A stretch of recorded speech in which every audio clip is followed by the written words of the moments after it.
الحمد لله رب العالمين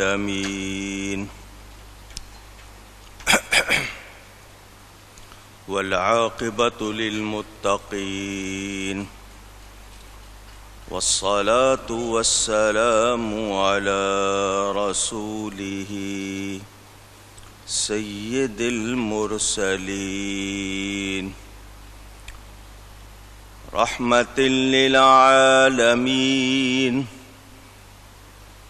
شفيع المذنبين سيد الأولين والآخرين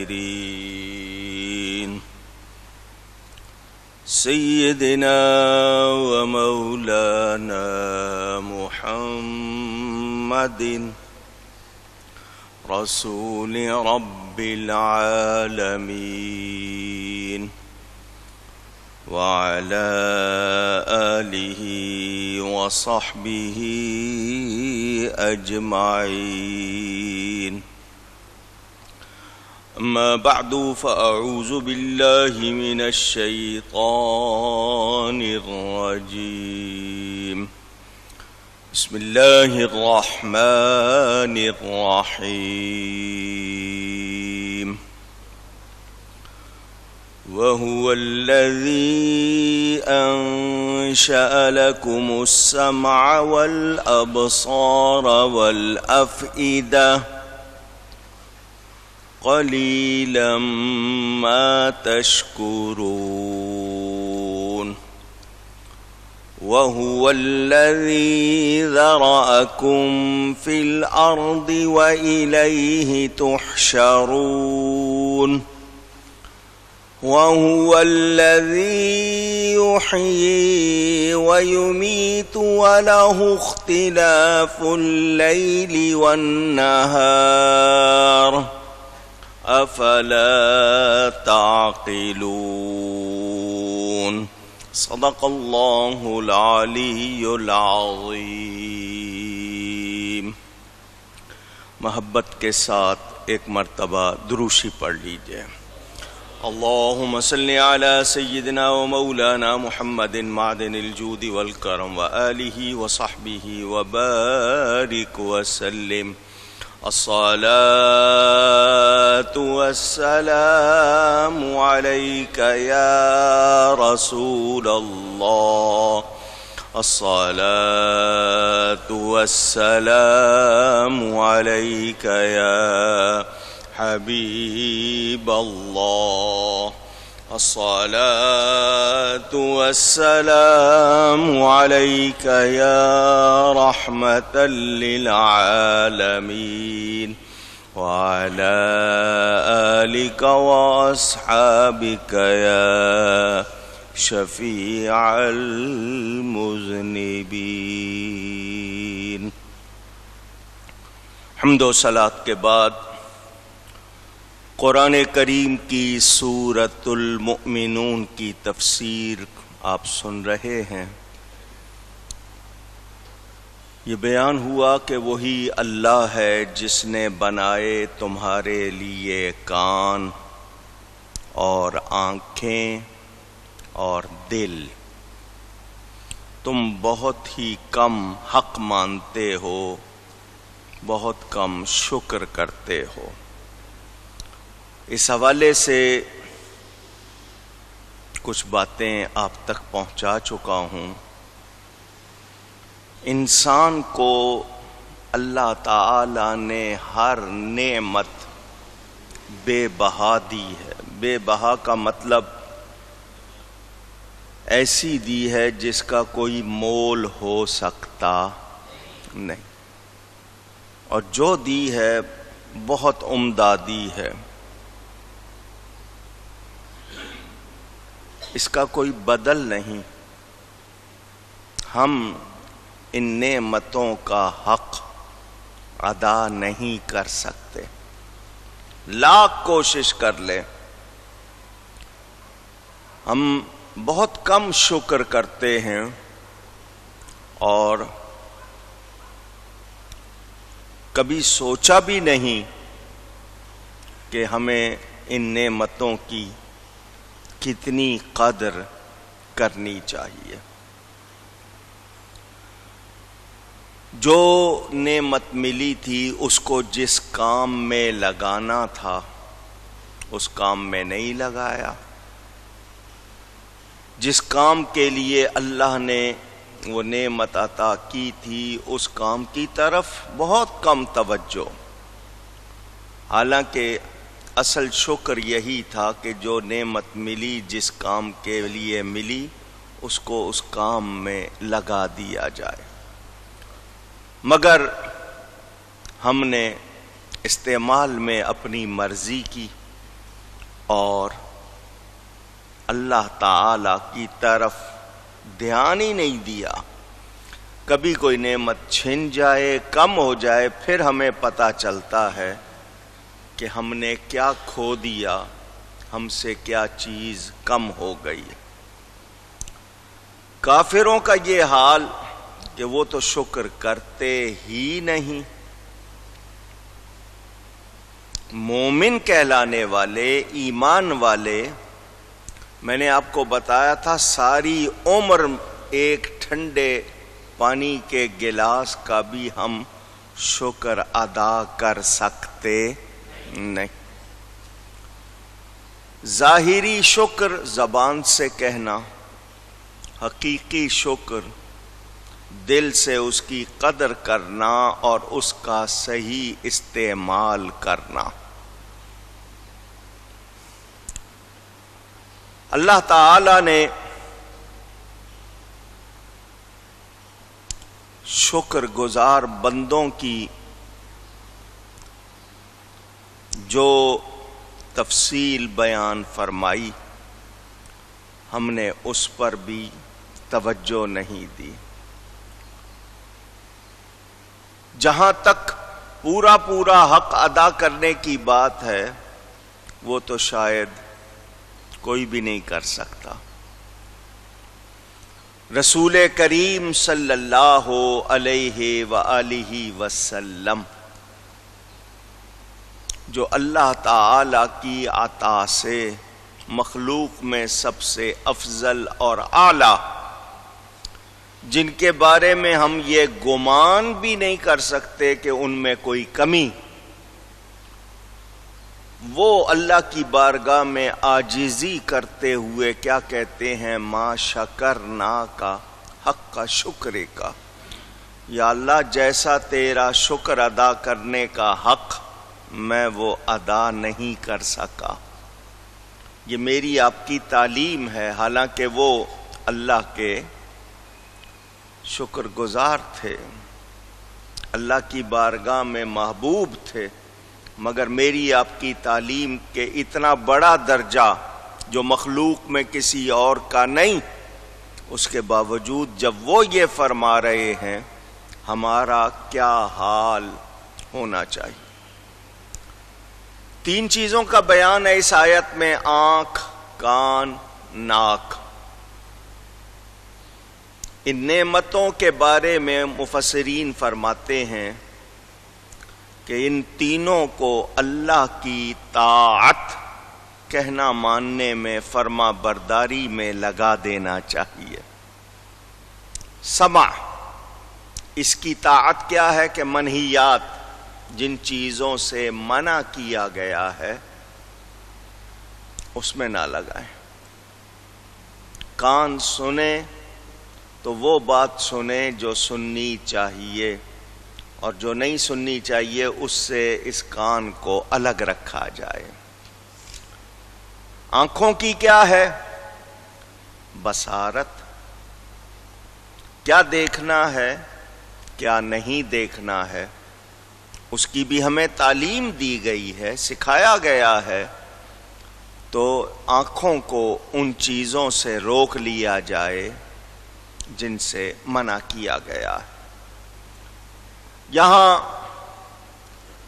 سمجھداروں نے اور بہت سی باتیں لکھی آنکھ اور کان کے حوالے سے۔ آنکھ بند کر لیں کچھ نظر نہیں آتا، مگر کان کتنے بھی بند کریں کو تھوڑی سی آواز جاتی ہے۔ اس حوالے سے بھی صوفیاء نے اور دوسروں نے بہت سی باتیں ارشاد فرمائی ہیں۔ یہ جو آنکھیں ہیں دو ہیں، اس کو بھی طاعت یعنی فرما برداری کہنا ماننے میں لگائے۔ صنعت باری، اللہ نے کیا کیا بنایا اس میں غور کرنا۔ تو کانوں سے اللہ کا حکم سنیں، آنکھوں سے اللہ کے جلوے دیکھیں اور دل سے اللہ کا شکر کریں۔ اخلاق ذمیمہ، ایک ہوتے ہیں اخلاق حسنہ اور ایک ہوتے ہیں اخلاق ذمیمہ، زال سے ہے۔ ذمیمہ کا مطلب بری باتیں، بری عادتیں، دل کو ان سے پاک اور صاف رکھنا، برائی کی خواہش بھی اندر نہ آئے، اتنی صفائی ہو۔ مقناطیس ہوتا ہے، وہ ان چیزوں کو پکڑتا ہے جو اس سے مماثلت یا اس سے مناسبت رکھتی ہیں، جو مناسبت نہیں رکھتی وہ ان کو نہیں پکڑتا۔ تو جب دل میں صفائی ہو جائے گی تو پھر برائی کا خیال بھی نہیں آئے گا۔ دونوں آنکھوں میں نور ہے، اللہ تعالی کے مشاہدے میں، اس کی کائنات میں ہر وہ چیز جو اس کی معرفت، اس کی پہچان کروا رہی ہے، اس میں لگاؤ، اور اس کی محبت کے سوا کوئی اور ہمارا کام نہ ہو۔ آپ مزدوری کر رہے ہیں، تجارت کر رہے ہیں، محنت کر رہے ہیں، شادی کر رہے ہیں، بیوی بچے ہیں، گھر بار ہیں، ان سب کو کیوں اپنایا ہے کہ رب نے دیے ہیں، یہ رب کا حکم، مگر ہر ایک سے ہم رب کی فرما برداری کی طرف جائیں، نافرمانی کی طرف نہ جائیں۔ یہ دل اللہ تعالی کے جلووں کی آماج گاہ بن جائے، اس میں نور آ جائے، اور اس دل سے یہاں بیٹھے بیٹھے آپ اللہ کے انوار و تجلیات کو دیکھیں، یہ کیفیت ہونی چاہیے۔ میں نے دل صاف کرنے، دل کی حالت کو صحیح کرنے کے حوالے سے آپ کو بہت سی باتیں پچھلے جمعے سنائیں۔ ہم سب کو کوشش کرنی چاہیے کہ ہمیں سر سے پاؤں تک جو وجود ملا ہے، یہ سارا کا سارا ہم اللہ کی رضا میں لگا دیں۔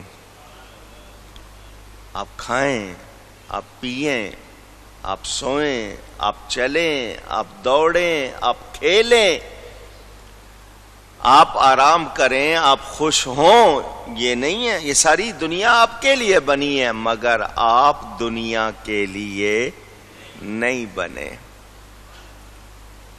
کھانا ہے جسم میں طاقت آئے تاکہ عبادت کر سکوں، محتاجی سے بچوں، ہر حال میں اس کا شکر کریں، ہر حال میں۔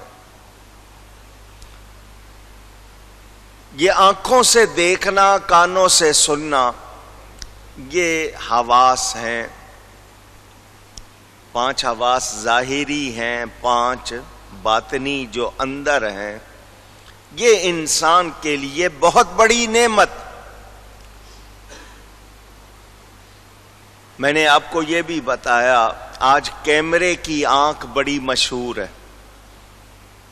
اجی یہ کیمرہ بہت تیز ہے، ٹیلی فون میں کیمرے لگ گئے، یہ اتنے میگا پکسل کا ہے، ایک ایک چیز دیکھ لیتا ہے۔ زیادہ تر ٹیلی فون میں ابھی تک 20 میگا پکسل تک پاور والے لینسز لگائے گئے ہیں. آپ کی آنکھ 576 میگا پکسل والی ہے. اللہ نے بنائی، مگر آپ اس کا شکر نہیں کر رہے، اس کی تعریف کرتے ہیں. وہ جو 15-20 میگا پکسل کی ہے اس کی تعریف. یار کیا تیز ہے، بال تک نظر آ رہا ہے اس کیمرے کی آنکھ سے. یہاں تک کہہ دیتے ہیں شکر کرو یہ آنکھیں ملی ہیں، اور ان آنکھوں سے کیا کیا دیکھتے ہو اس کا شکر کرو. میں نے آپ کو یہ بات بتائی تھی، ان آنکھوں میں کتنی طاقت ہے، کتنی برکت آ جاتی ہے. ذرا سن لیں، صرف آپ کو سمجھانے کے لیے. حضرت مولانا روم رحمت اللہ علیہ نے بھی اس کو لکھا، بزرگوں نے، حکیم الامت مفتی احمد یار خان صاحب، دوسروں نے بھی اس واقعے کو لکھا. ایک علاقے میں بارش نہیں ہو رہی تھی، قحط تھا، ڈراؤٹ. لوگوں نے نماز استسقاء پڑھی، پانی مانگنے کی نماز، روئے، دعائیں کی، بارش نہیں ہوئی. ایک شخص آیا، اس کو لوگوں نے کہا تم بھی دعا کرو، تم اس علاقے میں آئے ہو. اس نے کہا یا اللہ میری آنکھوں کی برکت سے بارش برسا دے. ادھر اس نے کہا، ادھر بارش شروع ہو گئی. وہ سب لوگ اس کے پیچھے ہو گئے.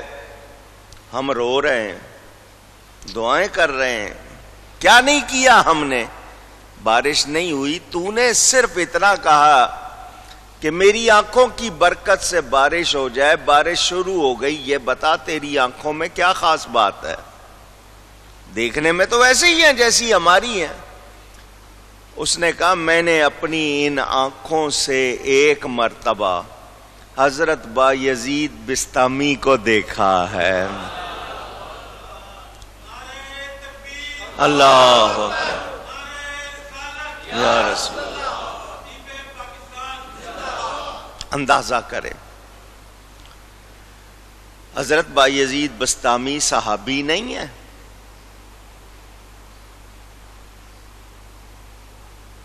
تابعی، تبع تابعین میں شمار، اولیاء میں بڑا درجہ. مگر جب اللہ کے ایک ولی کو دیکھنے سے آنکھ میں اتنی برکت آ جائے تو جنہوں نے نبی کو دیکھا ہے، اور پھر اس نبی کو سوچیں جس نے رب کو دیکھا ہے. کیونکہ کتابوں میں ہے، تفسیر نعیمی میں بھی ہے، حضرت موسیٰ علیہ السلام نے اللہ کو نہیں دیکھا، صفاتی تجلی دیکھی. فلما تجلی رب، تو رب اس میں صفت ہے، اس میں ذات نہیں ہے. تو انہوں نے صفاتی تجلی دیکھی. جب انہوں نے کہا تھا یا اللہ تجھے دیکھنا چاہتا ہوں، تو اللہ نے پہاڑ پر اپنی تجلی ظاہر فرمائی. موسیٰ علیہ السلام نے اس کو دیکھا. اس کی برکت سے ان کی آنکھوں کا یہ عالم تھا کہ رات کا اندھیرا، رات کے وقت گہرے رنگ کے پتھر پر، کالا پتھر کہہ لیجئے، چھوٹی سی کالی چیونٹی دور، یہ بھی نہیں کہ سامنے، فاصلے پر، رات کا اندھیرا، پتھر بھی کالا، چیونٹی بھی کالی، چھوٹی سی، اس کو دیکھ بھی لیتے تھے، اس کے رینگنے کی آواز بھی سن لیتے تھے. صرف صفاتی تجلی دیکھنے سے یہ شان ہو گئی تھی. تو جس نے عین ذات کو دیکھا، اس حبیب مکرم صلی اللہ علیہ وسلم کی کتنی شان ہوگی. تو یہ آنکھیں بڑی نعمت ہے. کیا دیکھنا چاہیے ان سے؟